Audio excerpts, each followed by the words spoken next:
All right, Kenman here, and today we are on die project number 44, round 2, fights. Kizer Kobold action. It's going to get some die and some work done, some weathering. We're going to see where we get with it today. Oh, before I start, not sponsored by anyone, purchase everything at retail price. I do these videos because I love discussing knives and sharing info and ideas with others. If you have any questions or thoughts, feel free to comment below. Just shaking those in there, making sure they don't have any water spots on them. I mean, water spots, air spots, spot where the die doesn't hit. Here's a couple things I just did. Ooh, just finished this one.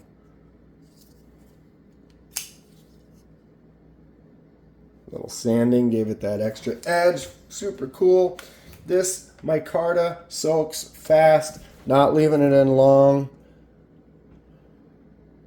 Let's take a rinse and see where we're at. The red definitely takes quickly. Look at how fast this turned into a darker brown. It's not very red, which makes me wonder how much more I should really go, or that might be as far as I want to take it. I'm going to try some sanding and some weathering, give it some different shades and stuff. So it might be good to do it one, I don't know, or is it good to go dark the first time? It's like you don't want to soak so much in though that it doesn't translate. You know, you want the center to be lighter still. Yeah, we're going to stop there. Turning the die off. Get them off these hooks. Because, yeah, you know, it's micarta, it soaks that die in. So the more the die soaks in, the more the center is it's gonna be a uniform color at some point. Versus if I only let that die soak in for just a short amount of time, hoping that the layers underneath haven't really soaked in as much, so when I give it a sanding, it's going to have some different levels of colors and things like that. Wow, really brown. It's interesting. Okay, I'm just trying to rinse off all the dye because the micarta has got the pores are kind of more open, that the dye kind of sits. You can see there's a lot of moisture on there. I can almost kind of move it around versus on like G10. It doesn't really soak in the same as on the micarta. So I really want to give it a good rinse in the water so there isn't any excess dye. Otherwise, I mean, you can see this white towel, I dry it off, and we still get a little bit of dye in the drying process. Some people have asked if the dye comes off, you know, after the fact, and some of it kind of can. I don't know, none of my pants have really gotten any weird colored stains. If you spilled alcohol or something on there, you certainly could get some of it could come off kind of naturally, just like this. But anything that's got color to it, if you hit it with alcohol and wipe it, you might get a bleed or a stain. So that's not completely a crazy thing to consider. Like I said, though, I have knives like this, and I made them red. I carry them, and my pocket doesn't get all red. I don't end up with red on my hands or anything like that. I have several knives that I've had dyed for quite a long time that I carry around, and it's not making my pockets purple. So take it what it is. All right, we are going to go to the table and start some sanding. Well, I'm going to get these dry, and then we'll get to some sanding. See you there in a second.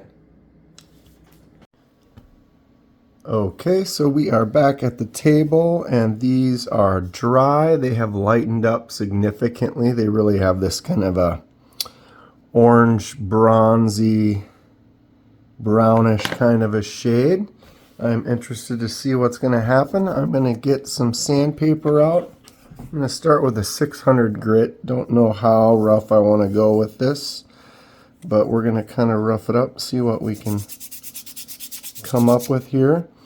One of the things I noticed the last time we did this is you're going to end up needing to rinse it off to kind of see where you're at. When you start sanding like this, it gets kind of chalky and powdery, and you can't quite see exactly what its finished product is. So we're going to go at it, sand it for a while, Then I'll get them wet and we'll dry them off again and see what it left us with.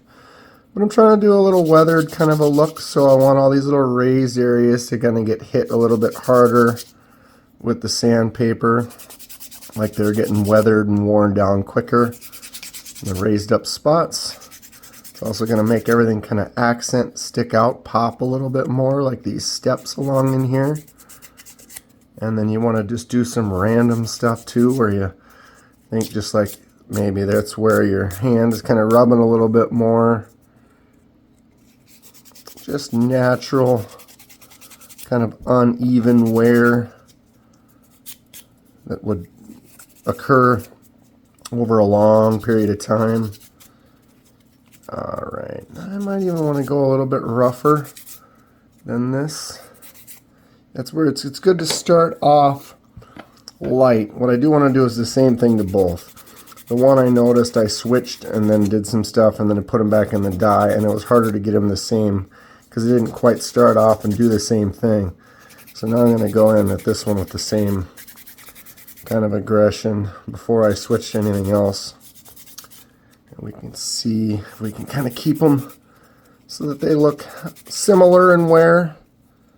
You don't want one to look like it's worn significantly more on one side. I mean, you never know. Maybe that's what you do want. Some people like to do, I've done a couple dyes where it's one side one color, one side a completely different color. It can be fun. And each knife is a little different, so if you kind of have ideas or envision something specific. Okay, I'm going to reach over here and grab a rougher grit. What is this? This is a 320. Definitely a little bit more coarse. Hit some spots a little bit harder than I did with that initial pass. Oh, really get in there, look at all that powder. And those spots where I think it's going to be heavy wear, or would have been heavy wear. Right up on the edges. The edges sometimes are something you want to pay attention to. They get neglected. Sometimes you're just too busy thinking about the top surface. And I might even want to go in, catch some of these spots, like where the pivot goes. Make it a little worn on one side and leave the other side kind of a little more fresh. Alright, let's try to hit these a little bit harder. And again, since I haven't done this exact color, I don't know how well what I'm doing is going to work, or if I need to do more or less. It's all kind of a fun experiment, but I do enjoy it. And I've said in other videos, I used to make a lot of armor costume type stuff where you would make it look worn and battle damaged. And that is fun. I enjoy doing that. And just you kind of come up with your own little stories about some battle it was in, and or something hit it and deflected off, or it was shot by some stray firearm and deflected off an edge or something, or it broke and cracked when it, just fun little stories that you come up for the character or the whatever it is. In this case, it's a knife. Has a history, and it was with a person, and that person used it, and maybe they were a worker that had to cut stuff on a regular basis, or maybe they were always out on these adventures in the wilderness having to carve up things and make stuff to utilize as tools for around their camp. Who knows? It's fun. And I'm excited for these. When I took them out of the dye, they were really, they were really dark looking, and it made me kind of nervous. I was like, wow, these got a little darker than I wanted them to. But micarta really soaks up dye differently, and when it's wet, it looks a lot different than when after it dries. So it's kind of a deceiving quality that it has, which is fine. But it was, you know, it's kind of one of those things I couldn't tell. I was like, wow, it looks really kind of like this dark turd brown. And ultimately, it lightened up quite a bit from when it was wet.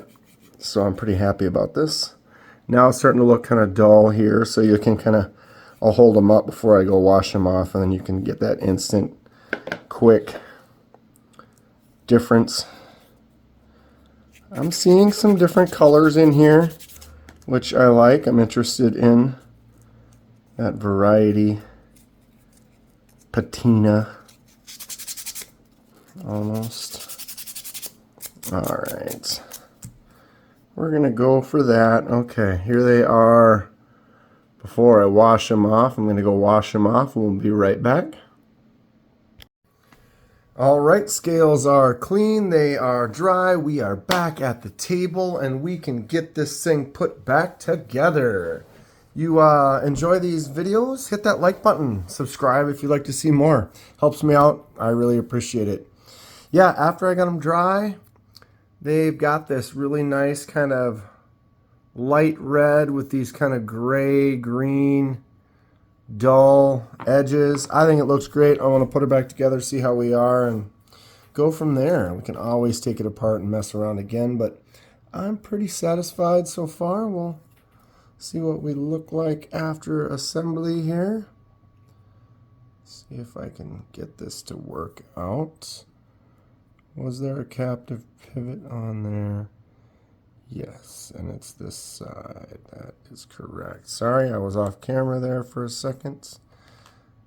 There is a captive flat spot on that pivot, so it goes in that way only. All right, we've got that washer, and then this one, and I just kicked that off. This little, is that a little lanyard pin? Probably. Okay. Backspacer goes this way, I believe.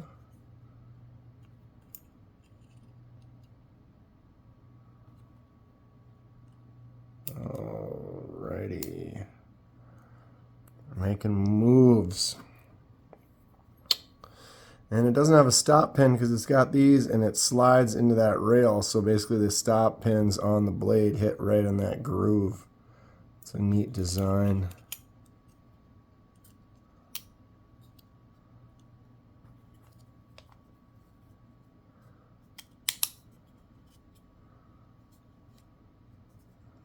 Okay. And since it's a captive pivot, we only need a tool for one side, so we make sure to get that straight started.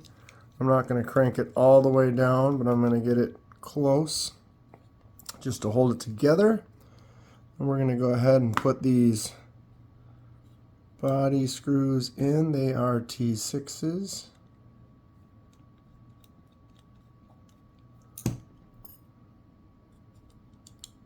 And it's a pretty easy assembly of the Kizer Kobold here.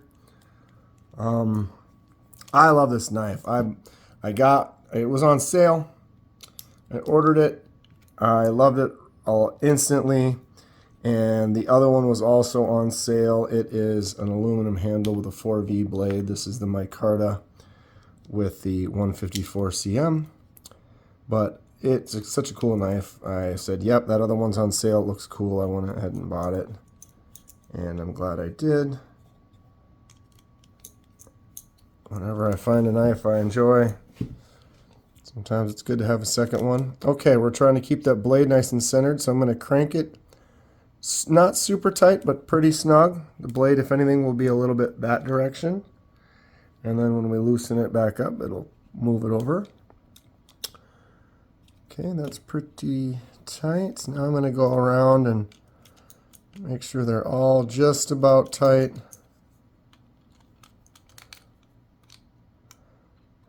then we'll go around once again and just make sure they're all tight.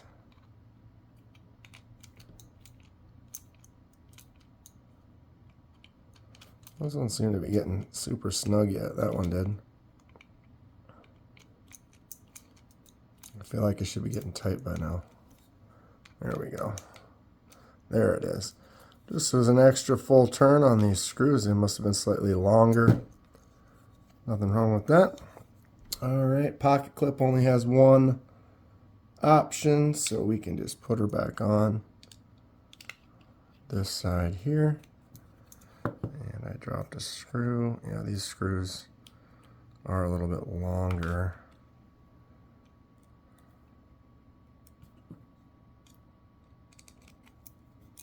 And that's the last one. Pocket clip screws, I like to go back and forth a couple of times since they're so close. You get one tight. Since it's so close to the other one, it kind of relieves a little pressure on it. So it's always good to get back there and tighten them both down.